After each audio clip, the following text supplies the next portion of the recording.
me!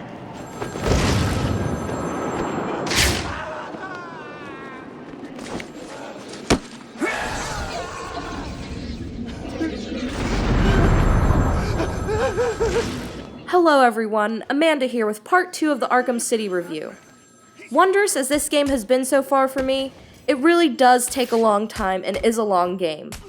The main story though, you can breeze through quickly. However, the main story will only give you a small percentage of what you actually have to play.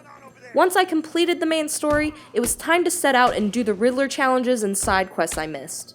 Now before I get into the side quests and Riddler stuff, I'd like to state a few things I forgot to mention in my last review about how great the design of things were. The area you travel to again are very true to the villains inhabiting them. For instance, I was going to get Oswald Cobblepot in his museum, and that was probably my favorite thing I've seen so far in the game. The museum was dark, creepy, and even had a giant shark that almost took a chunk right out of me. And the museum had displays of different items, or should I say things the Penguin would like to collect, including a case ready for when he gets Batman. But prior to beating the game, I was also fascinated by the demon trials I went through when going to challenge Ra's al Ghul.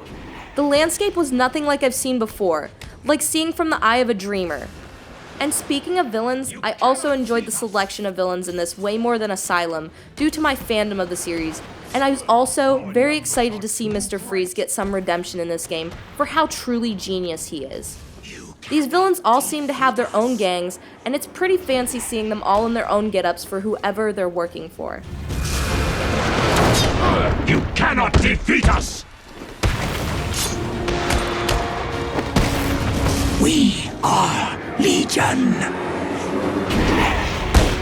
Once having beaten the main story, you may do a new mode now, called New Story Mode. In New Story Mode, you start out with all the things you ended with, including all your special items, like your freeze grenades and Catwoman's caltrops. Yet now the enemies you're combating against are not easy like they were before. Even in the beginning scene with Catwoman, you get guys with shields or stuff to cut you with. And really, everything just starts getting much more difficult than the first time through. Another feature after completing the story that you can go back and do are your side missions.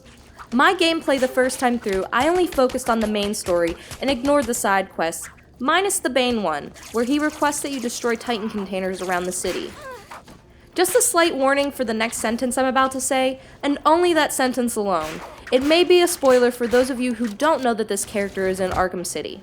So back to what I was saying, going back and doing some of these side quests, I ended up finally finding the infamous Mad Hatter, and was able to take him on and collect some goodies like a special 3D model or two and another achievement. Also, I started going back through the Riddler victims and decided to start saving these people. The Riddler traps are configured to have puzzles similar to the ones that you use to solve his trophies with. So easily starting out on Victim 1, you'll notice that you're incorporating your Batarang to hit the question marks. The Riddler challenges will easily consume the rest of your gameplay, so it's in your best interest to get the side quests out of the way before approaching this and collecting the rest of your trophies. Because you can go back to your menu and select the different challenge maps you have unlocked from trophies and play them. Now you can play them as either Catwoman or Batman and aim to get the high scores that are asked of you. All in all though, it's you the player who gets their last laugh in this game, because if any of you are currently playing this, it's truly worth what anyone paid. The game provides easily enough entertainment and story, and on top of the story, the challenges are tough enough to make you happy once you solve them, but not too difficult where you're wishing a real-life Killer Croc would come by your house and end your misery. The Dark Knight really did well in this sequel, and I look forward to seeing everything Rocksteady has in store for us in the future. This is hardly a surprise. I always knew I was better than you.